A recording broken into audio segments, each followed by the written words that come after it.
Hello, magandang hapon sa lahat. Good afternoon to everyone. Thank you for coming over this channel, and I, I'm also thanking yung mga na-subscribe, mga subscribers natin, at sa mga hindi pa nakapag-subscribe, kindly like, share, and subscribe. Paki-subscribe, kahit pa sa isa lang, okay na sa akin. This afternoon, we will be talking about a topic na sinasabi ni GP or Juan Ponce really. Yung sinabi niya na the non-impeachment of VP Sara is detrimental precedent. Yun ang exact words na sinabi niya, detrimental precedent daw. So, tuklasin natin anong impression natin, anong reaction natin with regards to that statement. Ngayon, i-correlate din natin yan doon sa mga sinasabi ni BBM tungkol sa impeachment. So, yun ang una nating topic. Ngayon, for the next topic, yung regarding sa impeachment. Kasi nagkaroon ng pro-impeachment prayer rally meeting. It's not a rally, pero more of a prayer rally gathering sa loob ng It's a Shrine. Of course, yung mga leftist ang nagdoon. Sila ang nag-sponsor ng prayer meeting na yon. Actually, they were intending for a bigger rally, pero hindi yan nag-materialize.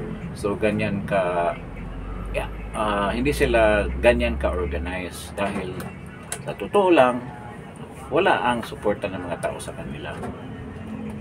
And another topic naman na i-discuss natin with regards to yung sabi ng DA na ibababa nila yung price ng bigas.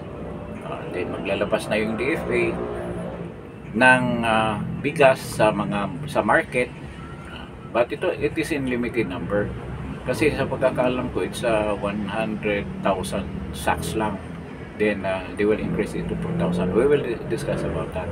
So dito muna tayo sa unang topic na sinabi ko, yung statement ni GPA Juan Ponce Enrile na detrimental nga daw, detrimental precedent. So, paano ba natin i-interpret yan sa Tagalog? Posibleng nakakasira sa mga parating na pangyayari dito sa bayan natin. Yun ang simpleng interpretation dyan. Ang interpretation ko naman sa before I will explain na ito ay hindi doon sa pangyayaring hindi nila inasahan. Kasi kung i-impeach niyo si VP Sara, talagang detrimental yan sa inyong mga position right now dahil magkaroon talaga ng pag-aalboruto ang mga tao, which leads to the people power revolution. Hindi niyo maiwasan yan. So, I think kabaliktaran yung sinabi niya. Pero sa katotohanan lang, ang pa-impeach ni Sara, it is detrimental. Kung hindi nila gagawin yan, detrimental yan sa ambisyon ni Tambaluslos, ni Sandro, ni Sara Anita, at ni PBBM na mag-perpetuate ang kanilang power. Kung kailan nila gusto matapusin, tulad na nangyari sa kanilang ama na si Marcos Sr. Kung hindi pa dahil sa People Power Revolution, pwede sila mamuno ng up to 50 years or till kingdom come. Pwede nila gagawin yun. Pero nga napigilan dahil doon sa People Power Revolution. So ngayon, ito naman, very conflicting yung sinasabi ni GPA, ni Bersamin, at saka yung pakitang taong pahayag ni PBBM tungkol sa impeachment. Sabi ni Bersamin, as is daw, walang changes yung mga position ni PBBM with regards to the impeachment of VP Sara, which is hindi nga siya sang-ayon doon sa impeachment na yan na gaganapin ng Kongreso. So this might be the reason why the filing or the endorsement of the 3 impeachment cases were delayed, or parang nagdalawang isip ang mga congressman na sampayan, no? Kaya yun nga ang mga pahayag ng mga congressman katulad nila ni Franz Castro at saka yung isang nagsampa ng impeachment number 3 na pare, na sinabi na huwag matakot yung mga tao na suportahan yung impeachment kay VP Sara kasi daw may moral ground. Nakakatawa naman, saan ang morality nyo sa pag-impeach sa isang taong walang ginawang kasalanan, di ba? Ngayon, balik nga doon sa sinasabi ni Bersamin na the same position si PBBM, ganyan pa rin daw ang position niya. But ngayon, in a contradictory statement, si GPE na pag hindi impeach si Sara, the non-impeachment of VP Sara is a detrimental precedent for other things to happen. Detrimental precedent for peace. Ganun. So, ang ibig niya sabihin, hindi siya sang-ayon na hindi impeach si VP Sara. At remember, he is the legal counsel of the president. I don't think na they don't share the same idea or opinion. Opinion ni GPE yan, and he advises the president. Huwag sabihin na hindi rin opinion ni PBBM yan. Kaya ito, lahat ay laro lang. They were playing games na akala nila hindi sila mahuhuli sa mga bibig nila, sa mga sinasabi nila. Kasi di naman ako maniwala na hindi talaga yan initiated by PBBM, Lisa Aranita, and Tambaluslos yung impeachment case na yan. Ulitin ko, kailan nagsimula ang balak na yan? Ito, ulitin ko sa mga vlogs ko. Siguro yung hindi pa nakarinig nito, ito yung teorya ko. I cannot say na talagang 100% true ito, but through what had happened, it manifested na ganyan talaga ang the way things have gone and are going. Ito, tinanong kasi marami nagtatanong, kailan kayo nagsimula ang balak nila na sirain si Vice President Sara?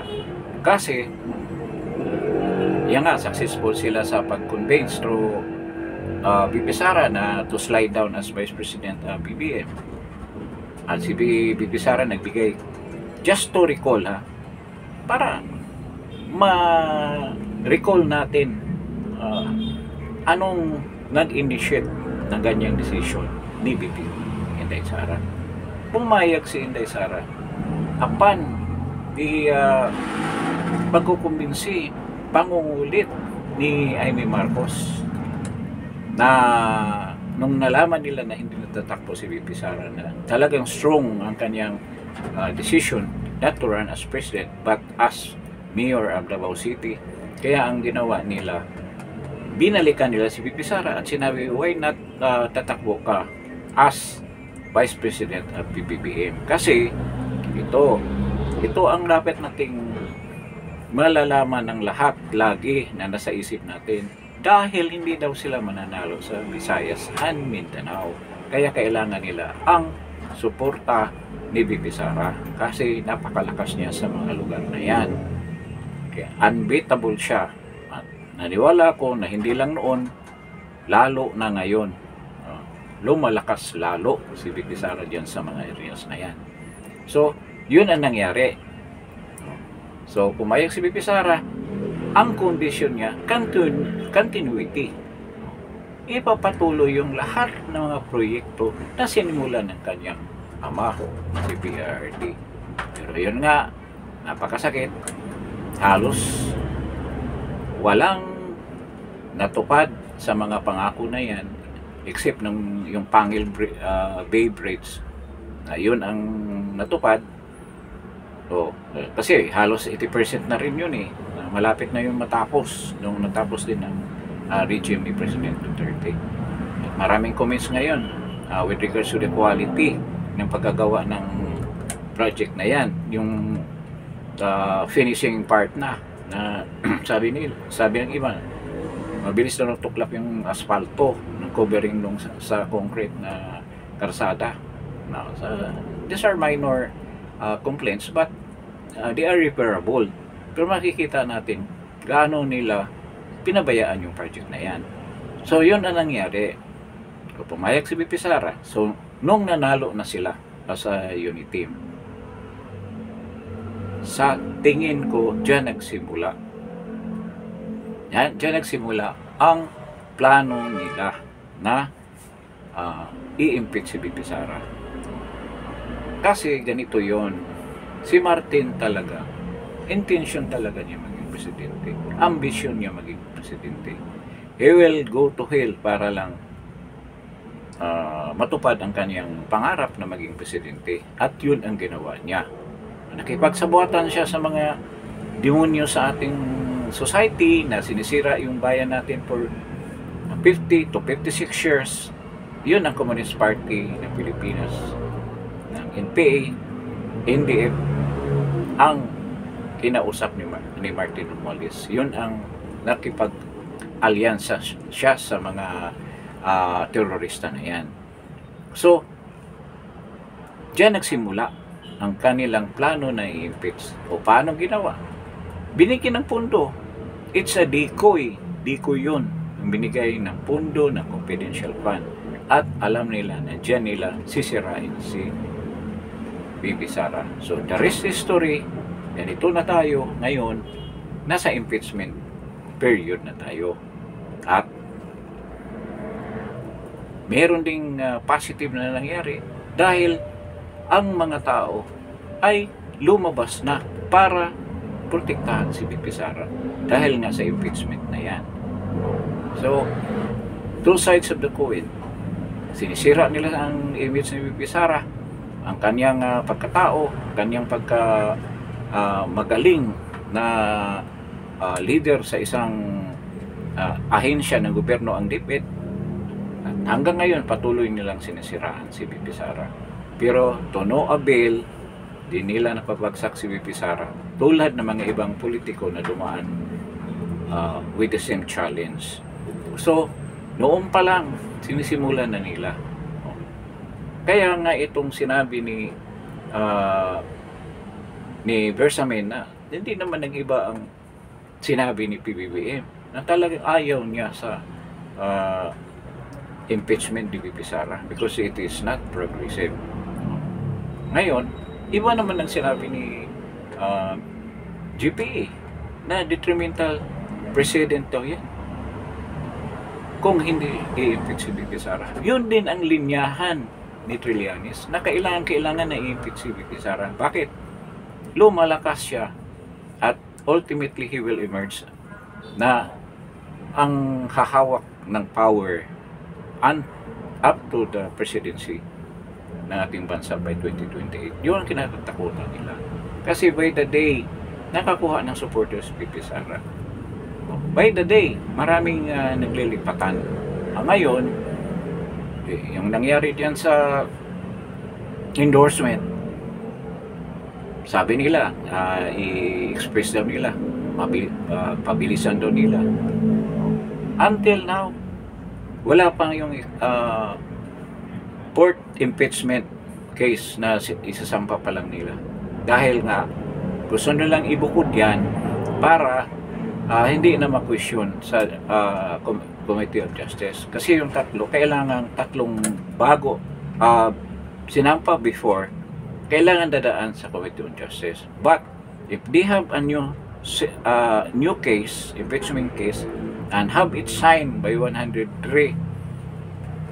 congressman, it can go directly to the Senate Tribunal. Kahit ang nangangati ang kamay na si Jesus Cordero, waiter daw ni Lisa Araneta Marcos, sabi nila. So, yan ang sitwasyon. Ngayon, up to this time, today is Friday, wala pang balita kung nandiyan na ba yung ano na yan, natanggap na ba ni Reginald Velasco, then kung sign na ba ng 103 congressman. But ito, napaka controversial dahil maraming mga congressman tulad ni Abante nagsasabi na hindi, is not favoring the filing of impeachment case as of today or this Congress. Ipapaubaya na lang din daw niya yan sa susunod na 20th Congress kung iboboto daw siya. Nakita mo, ginawa pa niyang campaign na isang instrument para siya iboboto ng mga tao. Kung iboboto niyo ako the next Congress, kung mananalo ako as a member of Congress again, pwede akong bumoto for the impeachment of VP Sara. Tawa. Kayong mga taga Santa Ana dyan, Santa Ana District, sa Santa Ana yata ang distrito ni maawa naman kayo sa bayan, maawa naman kayo sa Manila. Kung ibubuto pa niya yan si Abante, alam naman ninyo kung gaano ka-corrupt yan sa totoo lang. Pastor, pasensya na, nag-meet na tayo pero hindi mo lang ako kilala. Ilang beses na tayo nag-meet sa simbahan, totoo yan. Kaya hindi naman ako member ng ng congregation mo, pero may marami tayong kaibigan dyan. Ngayon, kung yan ang gawin mong instrument or way para maibutok sa mga tao, nananaginip ka. Alam na ng taga Manila kung anong karakas. Kaya huwag ka na mag-expect. Kahit na marami kang pera, alam ko, maprinsipyo, may dignidad ang mga taga, kung 6 district ka, wala ka ng pag-asa dyan. Kaya sa bagay, marami ka na ring pera. Dati ka pa naman mayaman, di ba? Lalo ka nang yumaman ngayon. Sa mga ambon, mga paulan ni Martin Romualdez doon sa Quadco, sa totoo lang. So ganito na lang yun. Ang mga congressman na iba ay talagang nagdalawang isip. After that peace rally ng INC, talagang maraming natamaan dyan. Lalo na yung mga congressman na nandito sa Manila. Kasi maraming umatin sa rally na hindi lang INC. Pero marami ang INC. So kilala kung sino. Alam nila ang anong ibig sabihin ng rally. It's not merely a peace rally, but it is a demand ng mga pagkukulang ng gobyerno. Ang korupsyon, ang paghirap ng mga tao, ang kakulangan sa serbisyo na dapat binigay doon sa mga tao tulad ng health, at ang pagtulong sa mga kapwang kapuspalad ngayon ay lumulubo na to 63%. That's around 18 million ang more population. So imagine, at ito yung mga words ni GPA and Detrimental President, bubulgar lang yan. Yan ang nagpatutuo doon sa true intention ni PBBM na tinago-tago niya, na booking naman, na talaga siya ang utak dyan sa impeachment, na sila ni Martin Romualdez saka si Lisa Araneta Marcos, dahil gusto nga nila na hawakan nila ang poder till kingdom come. So yun ang katotohanan. So ngayon, itong mga galawan nila tungkol dyan sa impeachment, ngayon itong mga leftist, mga komunista, mga terrorist, gusto sila prayer rally nga, prayer meeting ba yun dyan sa shrine. Nakita nyo ang injustice dyan. Alam ba ninyo yung umatin dyan sa rally na yan? Mas marami pa yung ni Agent Morales na It's a Friday. Mas marami pa yung umattend na yan. Yung last na pinagbawalan na napadala na sila ng ilang kapulisan jet, 10,000 daw para matigil lang yung rally diyan sa ITSA. Ngayon si Jerome Siciliano, Father, bakit pumayag ka diyan? Tapos yung humingi ng pabor sa iyo ang mga supporter ni Bibi Sara sa ITSA, ikaw pa nagpapalayas sa mga supporter ni Duterte, ni Duterte diyan sa ITSA Shrine.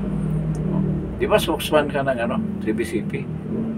Bakit kumampi ka dyan sa mga komunista? Pinayagan mo sila de Lima, yung sila ni Franz Castor dyan. Sa bagay, ang Catholic Church sa totoo, noong araw pa, talagang protector sila ng mga leftist. Noon pa. Kita mo yung mga madre dyan sa, yung school dyan malapit sa Lasal. Ang pangalan ng madre na yan. Mga leftist yan. Kahit naman nung kapanahonan ni Jun Losada, yung nadimanda si Jun, sila, kinukup nila si Jun Losada niyan. Kung maalala ninyo, yung kaso niyang korupsyon.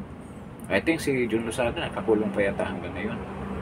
Yan, anong pangalan ng madre na yan. Yan din ang Catholic Church. Yan ang posisyon nila. May term yan ang ginagamit sa South America. Na leftist, kailangan protektahan mo. May term yan na nakalimutan ko lang. During the Nicaraguan crisis. Maraming mga pare na sumama sa left doon sa Nicaragua.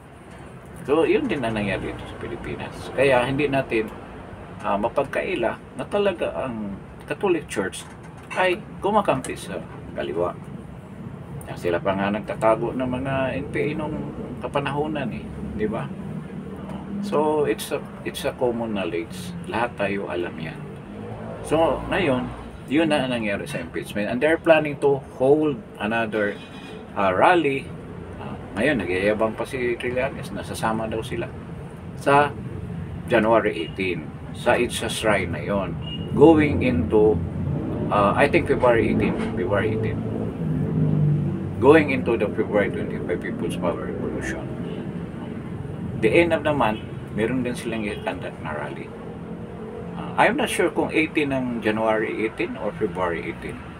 Basta up to the end of the month, meron daw rally din na favoring the impeachment of Bibi Sara. Yun ang tema nila. Tingnan natin kung kaya niyong mapantayan yung rally ng Iglesia ni Cristo, which I doubt kung kaya ninyo. Kasi wala naman mga tao sa inyo. Kayo lang naman na nag-rally, tsaka yung mga vloggers ni PBBM. Nangyayari na rin yan doon after sa rally ng IDSA, nung mga Pro Duterte, Pro Sara rally. Nagka-rally kayo doon sa People's Monument. Ilan lang kayo doon, nagsisigaw kayo, naguhubad pa yung iba doon. Huhubad ng damit. Pangtaas naman ng mga lalaki. Naalala ba ninyo yan? Baka yun din ang gagawin ninyo. Kung ilan lang kayo doon, magsisigaw kayo doon. Wala naman nakikinig sa inyo. Kasi sa katotohanan lang, I think more than 90% ay nandito na kay Bibi Sara. Wala na kayong this is the emergence of a new power, political power in our country, and you cannot, hindi nyo mababali yan, tuloy-tuloy yan, parang express train yan hindi na nyo mapipigilan. So another topic naman, yung Department of Agriculture, umabot na nga sila sa hearing doon pero hindi siya umatin doon, yung mga undersecretaries lang niya sa Kongreso with regards to yung plano ng DA at saka ng NFA na maglabas ng murang bigas. Nakakataka naman, ang tagal na natin issue yung murang bigas, imposible naman yung 20 pesos na bigas kahit sinong mga expert on agriculture. ay hindi maniwala na makakamit yan. So kahit man lang yung pagbaba ng bigas sa kunting halaga. Ngayon, talagang kunting halaga kasi from ang running kasi ngayon 70, 68, 65, yun ang magagandang bigas eh. I don't know kung anong klaseng bigas ang nilalabas nila. Baka yung mga smuggle din ng mga bigas. Kasi nagyayabang itong DA Secretary na kailangan daw nila ilabas yung mga bigas na yan dahil wala na silang malagyan ng mga bigas na yan kasi mayroong mga imported rice at may mga new harvest. Ngayon, ang masakit kasi sinabi niya from I think with the current prices mga 60 pesos ang ilalabas kasi 58 daw yan pero tutubo daw ng 2 pesos per kilo yung retailer. Kailangan daw kaya ang expected price is 60. Ang problema magkaroon ng national na suggested retail price na kasama ang mga local farmers. Bakit isasama niyo yung mga local na produce na rice? Dapat ang imported lang. Binabaan pa na yung tariff na magkano ba yung tariff na napakababa na. Kaya yung tarification law halos wala nang kinikita dahil dyan sa pagbaba ng tariff ng bigas sa mga imported na bigas.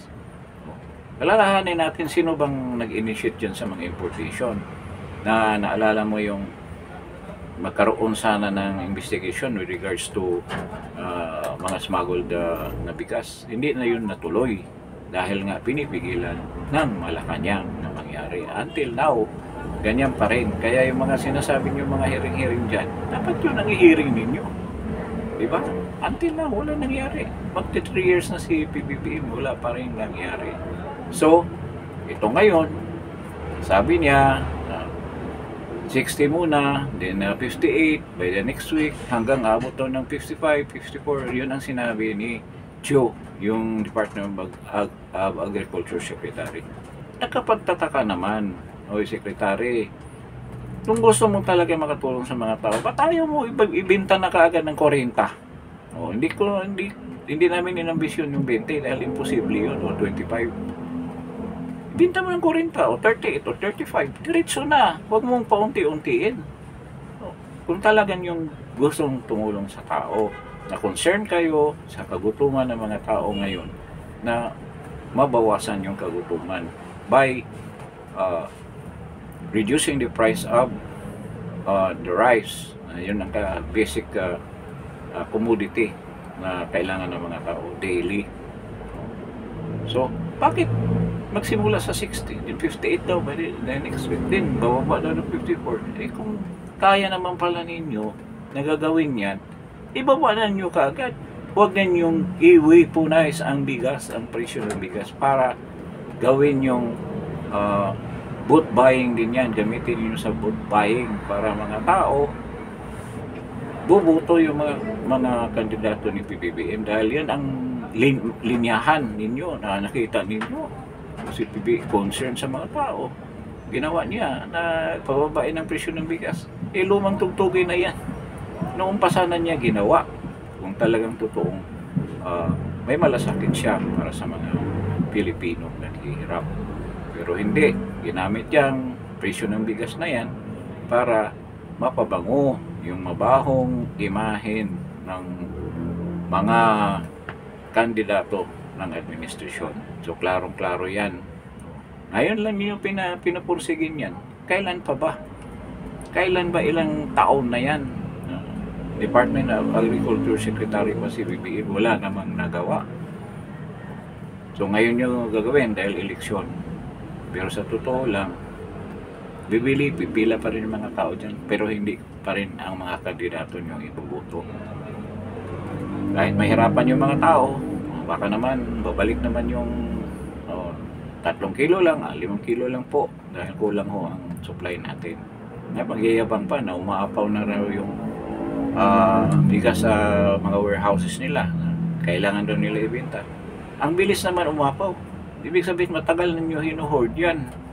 Ngayon lang ninyo tiniming na malapit ang eleksyon. So ganyang kagarapal magamukha ng mga yan.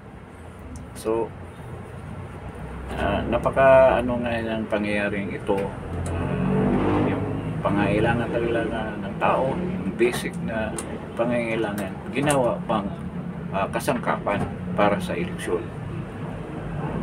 Di lang pala yung AKAP, AX, MAIF, tsaka yung tupad ang ginagawa, pati pa presyuhan ng bigas gagamitin ng administrasyon na to para lang mapabango yung ang pangalan nila at maiboto yung mga kandidato nila. So masakit isipin. Kaya para matigil itong lahat, wala naman, hindi naman lumabas yung DFA, military, general natin, wala namang ginagawa. Puro manifesto. Ang mga army, yung mga ano dyan, matapang salita. Sana kayo, sabi niyo 100,000 lalabas kayo. Million na yung lumabas, wala pa rin kayong ginawa. Anong ibig sabihin yan? Talagang kulang kayo sa pagmamahal sa inyong mandato na protektahan yung mga tao. Hirap na yung mga tao. At winawalang hiya na yung mga konstitusyon natin. Maraming linabag na mga batas ng gobyerno natin. Pamamagitan ng pagbawas ng mga pundo doon sa mga karapat-dapat ng mga ahensya na nag-aasikaso sa kabutihan at kapakanan ng mga mamamayan tulad ng DSWD na ngayon ay nag-ambang, ngayon ang gagamitin ni Tambaluslos para sa pangkampanya sa pamamagitan ni Rex Gatchalian. Ganyan ang gagawin nila. Kunwari, nasa DSWD, pero nakabuntot yung pangalan ng mga congressman. Kunwari, sila ang nagbigay ng mga tulong na yan, sila nag-initiate ng mga tulong na yan. Binibigay lang nila sa DSW para yun na magbigay. Yan ang drama nila ni George Garcia ng Comelec. Ganon. Yan ang hirap dito sa gobyerno na ito. Unti-unti natin nakikita na ang Comelec natin ay kontrolado din ni Tambaluslos. Si George Garcia, alam naman natin kung saan galing yan o anong ginagawa niya para iprepara ng pagluto na naman dito sa eleksyon na to. Pero huwag tayong abala, huwag tayong mag-alala. Basta tambakan natin ang kalaban. Kung sa basketball pa, tambakan natin para hindi na makahabol. Yun ang nangyari kay PRD. Kahit anong daya nila, kahit anong manipulasyon nila dun sa resulta ng eleksyon, walang nangyari. Panalo pa rin si PRD. So yun ang dapat nating gagawin doon sa mga kandidato ni PRD. Iboto natin lahat straight. Pati yung mga congressman sa mga distrito natin na pumapabor kay Duterte, kay President Duterte at ni VP Sara. Boto natin lahat yan para sa ganitong paraan, kung hindi man maganap yung people power, dito na lang tayo sa sandal sa eleksyon na to. So ito lang ang topic natin ngayong hapon na to. I hope nakapagbigay tayo ng konting kaliwanagan doon sa mga issues na naririnig natin sa iba't ibang forum, iba-ibang media outlets, at malalaman natin kung ano ang mga reaksyon ng mga tao at reaksyon ng mga nag-analisa ng mga balita na naganap sa ating bansa ngayon. So thank you doon sa mga subscribers at doon sa mga hindi pa nakapag-subscribe. Kindly subscribe, kindly like and share this video to your friends para naman sila ay magkaroon ng konting information with regards to what's happening right now in our country. And I would like to thank also for those who make some comments with regard to this channel. Salamat po sa inyong patronage and support. And I hope you will continue supporting this channel kahit na this is a new at maliit pa na channel, halos wala pang subscriber. And thank you for coming over for listening to this broadcast. And I hope you will be around on my next broadcast. Maraming salamat po at good afternoon sa inyong lahat.